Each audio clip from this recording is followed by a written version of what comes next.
Jason Chavolappil, good evening. UR Pradeep ചേലക്കരയുടെ മന്ത്രിയാകുമോ?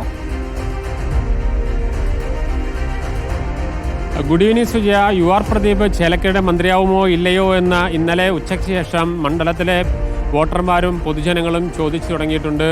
96 മുതൽ മന്ത്രിയും സ്പീക്കറേക്കും കണ്ടുവളർന്ന ഒരു മണ്ഡലമാണ് ചേലക്കര. രാധേട്ടനായിരുന്നു അവരുടെ മന്ത്രിയും സ്പീക്കറുമൊക്കെ മാറി മാറി വന്നത്. ഇപ്പോൾ പ്രദീപേട്ടൻ വന്നിരിക്കുന്നു. പ്രദീപേട്ടനും മന്ത്രിയായി കാണണമെന്ന സ്വാഭാവികമായ ഒരു ചിന്ത ചേലക്കരക്കാർക്ക് ഉണ്ടാകുന്നത് സ്വാഭാവികമാണ്. കാരണം കഴിഞ്ഞ ഏതാനും മാസങ്ങൾക്ക് മുമ്പ് വരെ അവർക്കൊരു മന്ത്രി ഉണ്ടായിരുന്നു.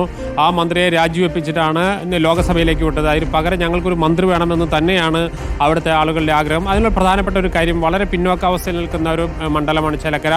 ആ മണ്ഡലത്തിലെ വികസനത്തിന് ഏറ്റവും പ്രധാനപ്പെട്ട ഒരു മന്ത്രിയുടെ സാന്നിധ്യം ഉണ്ടാകുക എന്ന് വെച്ചാൽ അതിൻ്റെ ത്വരിതഗതിയിലാക്കാൻ, അതിന് വേഗം കൂട്ടാനായിട്ട് സഹായിക്കും. അത്തരത്തിലുള്ള ചിന്ത അവിടെ വളർന്നു വരുന്നുണ്ട്. ആ വളർന്നു വരുന്ന ചിന്ത സ്വാഭാവികമായും പാർട്ടി തലത്തിലേക്കും പതുക്കെ പതുക്കെ കടന്നു വരുന്നു എന്നാണ് നാം മനസ്സിലാക്കുന്നത്. പക്ഷേ ഒരു പുതിയൊരു മന്ത്രി എന്നത് മന്ത്രിമാരുടെ സ്വാഭാവികമായി ഇപ്പോൾ നിലവിലുള്ള മന്ത്രിമാരുടെ എണ്ണം അതിലൊന്നും കൂടി കൂട്ടുക എന്നത് അത്ര പ്രായോഗികമായ കാര്യമില്ല. അതുകൊണ്ട് തന്നെ ഒരുപക്ഷെ പ്രദീപിന് അല്പം കൂടി കാത്തിരിക്കേണ്ടി വന്നേക്കാം.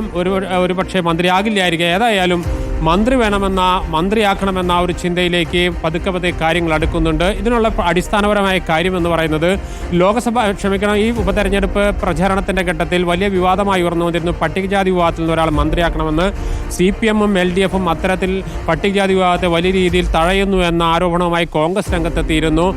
ആ ഒരു ഘട്ടത്തിൽ CPM അതിനെ പ്രതിരോധിച്ചുകൊണ്ട് രംഗത്ത് വന്നു. പക്ഷേ ഇപ്പോഴതിനുള്ള ഒരു സാധ്യത കൂടി ഉരുത്തിരിഞ്ഞു വന്നിരിക്കുകയാണ്. പക്ഷേ ഒരു LDF-ന്റെ തീരുമാനം CPM-ന്റെ നയപരമായ ഒരു തീരുമാനത്തിലൂടെ മാത്രമേ അത്തരമൊരു ഘട്ടത്തിലേക്ക് കടക്കാനാകൂ. ഏതായാലും ചേലക്കരയുടെ മനസ്സിൽ പ്രദീപേട്ടൻ ഒരു മന്ത്രിയാകുമെന്ന പ്രതീക്ഷ പതുക്കെ പതുക്കെ മുളപൊട്ടി തുടങ്ങിയിട്ടുണ്ട് സുജയ.